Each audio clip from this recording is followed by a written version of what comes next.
ICICI Bank will be putting out its Q1 numbers later today. Let's take a look at what the broker poll suggests. Now, at the NII front, that's net interest income, most brokers are working with a figure of 9,100 crore. Now, that represents a very handsome growth over last year, 7,737, more than 20% higher on a YoY basis. On a sequential basis, you're looking at 9,100 versus last quarter's 8,927.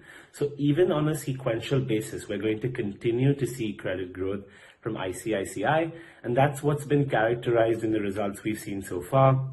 Whether you want to look at a Bandhan, a Federal, an HDFC Bank, or an Axis Bank, all of them actually managed to grow credit sequentially as well. Now, the profit level, we're continuing to see a rise here for ICICI Bank. Now, for most other banks, we saw a slight dip on account of the higher provisions. In the case of ICICI Bank, that is not going to be a concern according to brokers. PAT is expected to come in at 3,300 crores versus last year's 1,908. So almost looking at a 50% jump there actually on the profit front.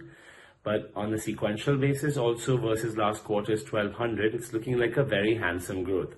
Now, if you're wondering why that is and how is it that ICICI Bank is managing to grow profits when even HDFC and Axis face some challenges, it's because the profits are aided this time around by a 3,000 crore stake sale. If you remember, earlier on in the quarter, ICICI Bank has been disposing of stakes in certain subsidiaries of it.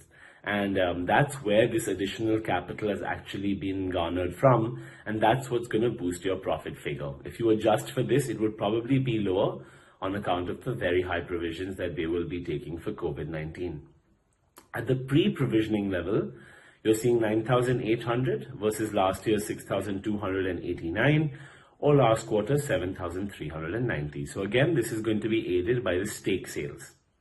Now, factors that you need to keep an eye out for this quarter are the provisions will continue to remain elevated. We'll just be looking out to see how much. In the case of Axis and HDFC, they were around 4,000 crore.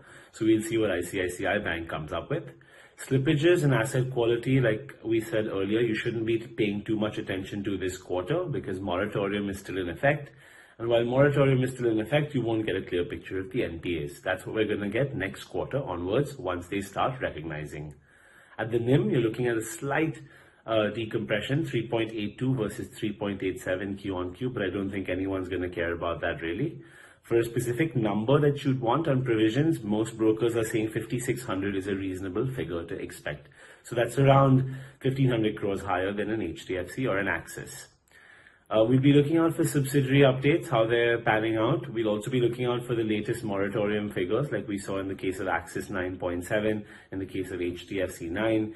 So if ICICI Bank also has a big shrinkage in the moratorium number, it could really give the stock a leg up on Monday morning. Apart from that, nothing major to eye out for as ICICI Bank goes. Fundraising and all has already been declared. It'll just be interesting to see how much of a jolt this result can provide Bank Nifty on Monday morning.